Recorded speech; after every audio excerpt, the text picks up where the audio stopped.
নমস্কার শ্রোতা বন্ধুরা, আরেকটি নতুন ভিডিওতে আপনাদের স্বাগত। বন্ধুরা, আমাদের মধ্যে অনেকে 11 বার বা 21 বার ঈশ্বরের নাম জপ করেন, অনেকে 108 বার হরির নাম জপ করেন, আবার কেউ কেউ কোনো মন্ত্র ছাড়া এমনি সারাদিন ঈশ্বরের কাছে নানা প্রার্থনা করেন, তার সঙ্গে কথা বলেন, তার মনের বিভিন্ন আর্জিগুলো ঈশ্বরকে জানান। এখন আমাদের অনেকের মনে প্রশ্ন জাগে, ঈশ্বর এই প্রার্থনায় কি আদৌ সাড়া দেন? আমাদের এই প্রার্থনা নাম জপ ঈশ্বর কি শুনতে পান? ঈশ্বর অবধি তা কি আদৌ পৌঁছায়? এবং ঠিক কিভাবে প্রার্থনা করলে ঈশ্বর আমাদের ডাকে সাড়া দেবেন, আমাদের দর্শন দেবেন বা আমাদের ইচ্ছাগুলোকে পূরণ করবেন? আজকের এই ভিডিওতে একটি কাহিনীর মাধ্যমে তা জেনে নেব। এক সময় একজন সাধু মহাত্মা ছিলেন, ঈশ্বরের প্রতি যার ছিল অগাধ ভক্তি এবং তার পুরো জীবন তিনি ঈশ্বরের নামে উৎসর্গ করেছিলেন। নানা স্থানে তিনি ভগবত গীতা পাঠ করতেন, কিন্তু কোনো অর্থ নিতেন না। এরকমই এক সময় এক গ্রামে বেশ কয়েকদিন ধরে তিনি ভগবত গীতা পাঠ করেন। পাঠ শেষ হয়ে যাবার পর তিনি যখন অন্য গ্রামে যাওয়ার উপক্রম করলেন, তখন তিনি গ্রামের সমস্ত অধিবাসীদের সেখানে ডাকলেন এবং তাদের বললেন, আজ আমি এখান থেকে অন্য গ্রামে যাচ্ছি। এই গ্রামে কয়েকদিন আমি আপনাদের ভগবত গীতা পাঠ শুনেছি, অতএব এখন আপনারা আমাকে কিছু দক্ষিণা দিন। সকলে তখন অবাক হয়ে গেল। তারপর তারা ভাবতে লাগলো, সত্যিই তো এই সাধু মহাত্মাকে কিছু দক্ষিণা দেওয়া উচিত। তখন তারা বললেন, গুরুদেব বলুন, আপনি কি দক্ষিণা চান? সাধু মহাত্মা বললেন, আমি কোনো অর্থ চাই না, আমি চাই আপনারা প্রত্যেকে কোনো না কোনো সংকল্প নিন, নিজেদেরকে কথা দিন সেই সংকল্প আপনারা পূরণ করবেন। সবাই তখন বলল, কি সংকল্প করতে হবে বলুন? মহাত্মা বললেন, আপনারা প্রত্যেকে সংকল্প নিন, কেউ গরিবদের খাদ্য দেবেন, কেউ অসহায়দের সাহায্য করবেন, যিনি পূজা করেন না তিনি রোজ ভগবানের পূজা করবেন। অর্থাৎ আপনাদের মধ্যে যে যে কাজটি করেন না তিনি তার মধ্যে কোনো একটি ভালো কাজ করবেন। যারা কোনো না কোনো খারাপ কাজ করেন বা যাদের জীবনে কোনো খারাপ অভ্যাস আছে, তারা সংকল্প নিন সেই খারাপ কাজ বা অভ্যাসগুলি আজ থেকে ত্যাগ করবেন। এটাই হবে আমার গুরু দক্ষিণা। তখন এই কথা শুনে সবাই নিজের মতো করে একটি ভালো সংকল্প নিল, কিন্তু সেখানে একজন ধনী ব্যক্তি ছিলেন, তিনি কোনো সংকল্পই নিলেন না। তখন সবাই মিলে তাকে বলল, আমরা সবাই তো কোনো না কোনো সংকল্প নিলাম, এবার আপনার পালা, আপনি কোনো সংকল্প গ্রহণ করুন। সেই ধনী ব্যক্তিটি ছিলেন ঈশ্বরের ভক্ত। এমন কোনো ভালো কাজ নেই যা তিনি করতেন না। অসহায়দের সাহায্য করা, গরিবদের পাশে দাঁড়ানো, ভগবানের পূজা করা, প্রার্থনা করা, মানুষকে ভালোবাসা, এইসব কিছুই ছিল তার ধর্ম। অতএব ভালো কাজ করার মতো কোনো কিছুই তার কাছে অবশিষ্ট ছিল না।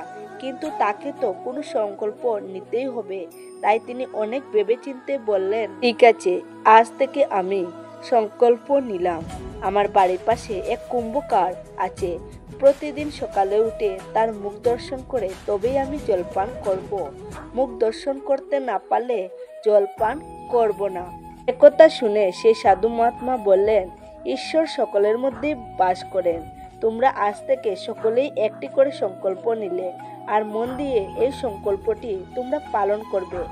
এর ফল তোমরা এক না একদিন ঠিক পাবে। এই বলে তিনি সকলকে আশীর্বাদ করে চলে গেলেন। গ্রামবাসীরা সকলের যে যা সংকল্প নিয়েছিল সবাই তা পূরণ করতে লাগলো। কেউ অসহায়দের সাহায্য করলো, কেউ পশু পাখিদের খাবার দিল, কেউ আর নিজের বদ অভ্যাসগুলি ছেড়ে দিল। এতে সকলের জীবনে অনেক পরিবর্তন আসতে শুরু করলো। এদিকে ওই ধনী ব্যক্তির জীবনে কোনো রকম সমস্যাই ছিল না। তিনি সবসময় সকলকে সাহায্য করতেন, সকলকেই ভালোবাসতেন, এমনকি তার পরিবারের সুখ স্বাচ্ছন্দ্যের অভাব ছিল না।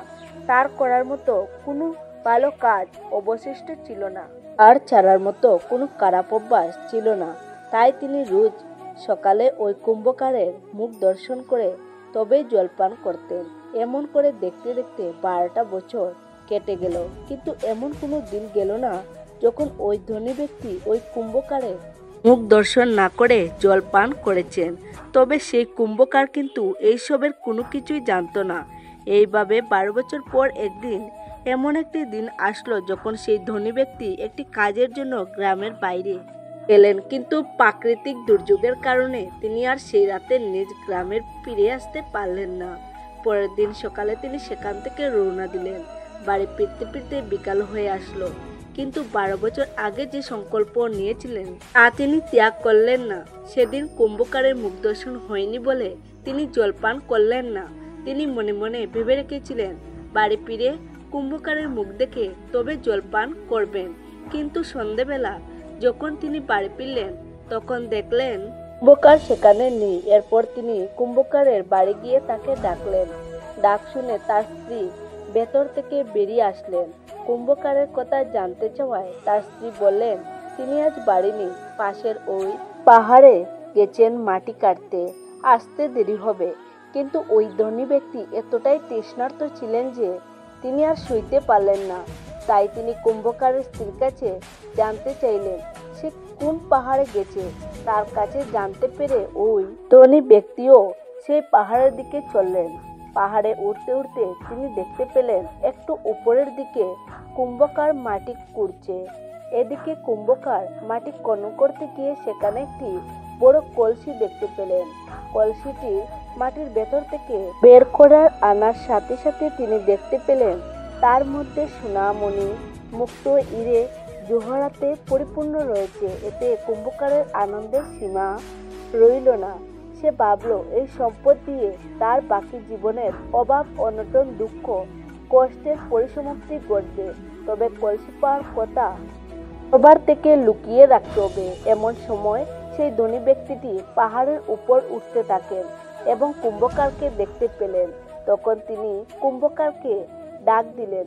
কুম্ভকার তার দিকে তাকাতেই ওই ধনী ব্যক্তি বললেন আমি যে জন্য এখানে এসেছিলাম সেই কাজ আমার হয়ে গেছে। আমার যা দেখার আমি দেখে নিয়েছি, এবার আমি বাড়ি যাচ্ছি, তুমি তোমার কাজ করো। এতে কুম্ভকার ভাবলো তিনি হয়তো ওই হিরে জহরতে ভর্তি কলসিটির কথা বলছেন। এবার তিনি এই কথা সবাইকে জানিয়ে দেবেন। তখন সে তাড়াতাড়ি নিচে নেমে এসে তাকে বলল দেখুন, আমি যা কিছু পেয়েছি আমরা তা অর্ধেক অর্ধেক ভাগ করে নেব, কিন্তু দয়া করে এই কথা আপনি কাউকে বলবেন না। কিন্তু ওই ধনী ব্যক্তি কিছুই বুঝতে পারলেন না।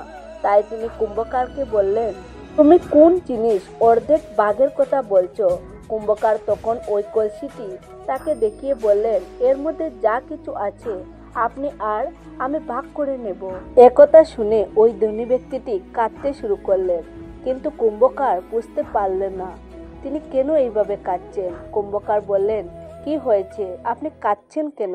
এটা আনন্দের বিষয়, তবে কাঁদছেন কেন? ধনী ব্যক্তি বললেন আসলে আমি 12 বছর আগে একটি সংকল্প নিয়েছিলাম যে তোমার মুখ না দেখা পর্যন্ত আমি জলপান করব না। এই 12 বছরে এক মনে তা পালন করেছি। এর বিনিময়ে রাধা মাধব আমাকে আজ এত সম্পদ দিয়েছেন, কিন্তু এই সম্পদ আমি চাই না। তার বদলে আমি যদি এই সংকল্প নিতাম যে আমি প্রথমে আমার ঈশ্বরের মুখ দেখব, তারপর জলপান করব, তাহলে আমি এই 12 বছরে ঈশ্বরের দর্শন পেতাম।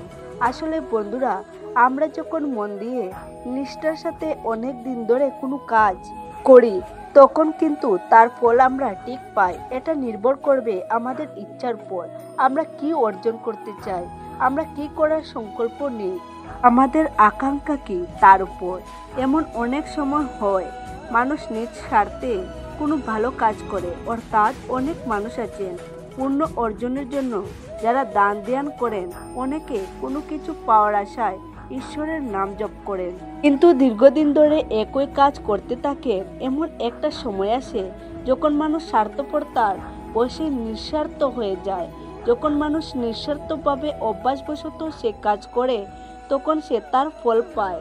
যখন কেউ যদি সংকল্প নেয় বাড়িতে আসা ভিখারিকে ফেরাবে না, তখন একটা পর্যায়ে গিয়ে এটি তার সংকল্প নয়, চারিত্রিক বৈশিষ্ট্য হয়ে ওঠে, আর তখনই মানুষ তার ফল পায়। তাই জীবনে ভালো থাকতে চাইলে সকলের উচিত এমনই কোনো ভালো সংকল্প গ্রহণ করা। তো আজকের ভিডিওটি বন্ধুরা এই পর্যন্ত। আপনাদের কেমন লেগেছে অবশ্যই কমেন্টে জানাবেন, আর ভালো লাগলে বন্ধুদের সাথে শেয়ার করে দেবেন। সবাই সুস্থ থাকবেন, ভালো থাকবেন। নমস্কার, ধন্যবাদ। দেখা হবে পরবর্তী ভিডিওতে।